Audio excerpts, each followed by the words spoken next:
Hello everybody and a very warm welcome. Today we are going to be looking at our final fruit of the Spirit in our series based on Galatians 5 and it's our last fruit, but it's not our last fruit of the Spirit session. There's going to be one more coming next week, so make sure you look out for that one. Now, if you are eagle-eyed again, you will have spotted or maybe even remembered which is the fruit that we haven't covered yet. But before we introduce that, we better make sure that we say hello to everybody, make sure you're all here. So, hello, movers and shakers, give us a wave, hiya. And strong towers. And mighty warriors, hello. And miracle makers blue, where are you? Hi there. And miracle makers red, hello. And ignite, hello. And an especially big hello to you if you are joining us online for the first time or just recently. It's fantastic to have you with us. So, our final fruit of the Spirit is the fruit of love. And to go with that, the fruit I have chosen is the cherry. Well, not just one cherry, but I thought it would be good to have a pair of cherries. Because love isn't something that we do on our own, is it? Love is given to us by somebody else and we give it away to other people as well. So that's why I've chosen a pair of cherries today and not just one. There we go. So, love is talked about so much in the Bible, isn't it? And in fact, you could say that the Bible is one great big love story between God and people. And some of the most famous Bible verses or passages and stories are about love or mention love. So you might be able to think of some yourself. For example, greater love has no man than this, that he would lay down his life for his friends. Or we love because God first loved us. Or now these three remain, faith, hope and love, and the greatest of these is love. A really famous passage from 1 Corinthians 13, which is a little bit longer, so I'll read it to you, and I'm sure that some of you will be familiar with this. It says, "Love is patient and kind. Love is not jealous. It does not boast, and it is not proud. Love is not rude. It's not selfish, and does not become angry easily. Love does not remember wrongs done against it. Love is not happy with evil, but it's happy with the truth. Love patiently accepts all things. It always trusts, always hopes, and always continues strong. Love never ends." Bet you've heard that one before. There's another really famous story from the Bible which is to do with love, and maybe it's the most famous story in the Bible. And I'm guessing that even if you have never read the Bible or you are new to church and new to reading the Bible, that you have probably heard of this story. This is a little reminder of how it goes. A man was going down the road from Jerusalem to Jericho. Some robbers attacked him. They tore off his clothes and beat him. Then they left him lying there, almost dead. It happened that a Jewish priest was going down that road. When the priest saw the man, he walked by on the other side. Next, a Levite man came there. He went over and looked at the man, but he walked by on the other side of the road. Then, a Samaritan travelling down the road came to where the hurt man was lying. He saw the man and felt very sorry for him. The Samaritan went to him and poured olive oil and wine on his wounds and bandaged them. He put the man on his own donkey and took him to an inn. At the inn, the Samaritan took care of him. The next day, the Samaritan brought 2 silver coins and gave them to the innkeeper. Here you go. He said, "Take care of this man. If you spend more money on him, I will pay it back to you when I come again." You can be my friend, can't you? So that was what we know as the story of the Good Samaritan. But I wonder if you can remember why Jesus tells that story. This features in the Gospels of Matthew, Mark and Luke. And I'm just going to give us a little reminder from the Gospel of Luke. And a teacher of the law stood before Jesus, and he was trying to test Jesus, trying to trick him. And he says to Jesus, "Teacher, what must I do to get to live forever?" And Jesus said to him, "What's written in the law? What do you read there?" And the man answered, "Love the Lord your God. Love him with all your heart, all your soul, all your strength, and all your mind. Also, you must love your neighbour as you love yourself." And then Jesus tells him the story of the Good Samaritan in answer to this next question. The Pharisee says to Jesus, "And who is my neighbour?" And that's a question that some of us have been thinking about a lot recently, isn't it? When we haven't really been able to go out, we haven't been able to especially do the normal things that we do as church, as part of our church community. And we've been thinking about who our neighbours are and how we can show love to them. And if you saw the live stream church service last Sunday, Ben Collins, who is better known to some of us as Joel and Samuel's dad, Ben asked us to draw or write down who's in our family and who are all the people that we come into contact with, and all those people that we have an influence over or that we could do something for or speak to or show the love of Jesus to.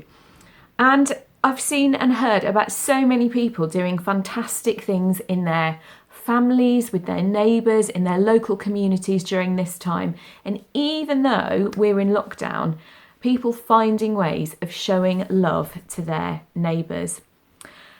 But I was reminded of something that we did as part of our homeschool one day. We were thinking about where our food comes from and where the stuff that we buy. And so I gave Dylan and Evan a little challenge, and their challenge, they had 1 minute to run around the kitchen, and they had to find as many items in the kitchen as they could that had that fair trade symbol on it. Now, you're probably quite familiar with the fair trade symbol, and it shows that the company that makes the item, in that case it's a jar of coffee, has signed up to an agreement where they pledge to give the people who grow the coffee and farm the coffee a good deal. And while Dylan and Evan were running around the kitchen looking for the fair trade symbols, they also found a series of other symbols that they gathered together as well and that we had a look at. For example, on the coffee jar, they noticed that there was another symbol on there, a little footprint, and that says that this is a carbon or environmentally neutral product. And on our bananas, we found, it's upside down, we found this symbol, there you go, for the Rainforest Alliance. And then on our tea, we found that symbol there, that round one, which is for the Soil Association. And so we spent some time finding out what all these symbols meant. And I was particularly struck when we were looking at where the tea came from, that box of tea with the symbol from the Soil Association on it. Now, those of you who know me pretty well are used to seeing me probably with a cup of tea in my hand, even as I'm coming in and out of your groups, or if you see me outside of group time on a Sunday, you'll know that I do like a nice cup of tea. And I found out that my tea that I was drinking is grown and farmed in India. And the people who grow the tea are mostly women. And so the boys and I were reading about how these Indian women were treated and the kind of places that they lived in, the kind of wages that they get paid. And we were really struck by how different those women's lives were to our own.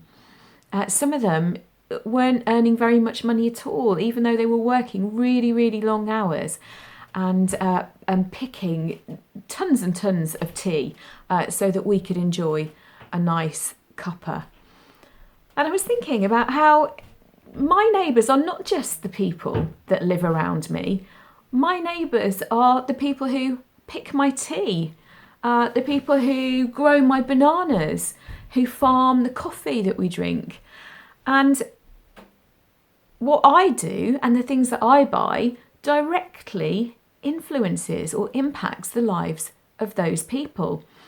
And so the boys and I were talking about what we could do, some really simple things that we could do to try and help those people and to try and make sure that they had a good deal and effectively to try and show the love of Jesus to people who were really, really far away in different countries and to do what we could to them.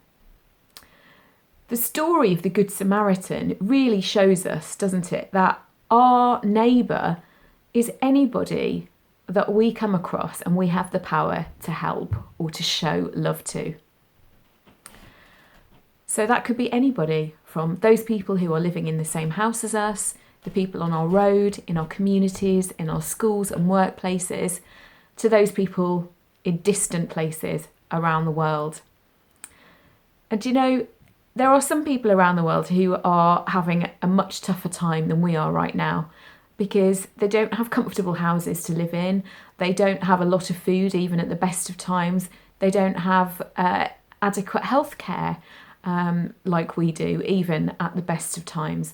And so when things like the coronavirus happen, life is made even more difficult for those people.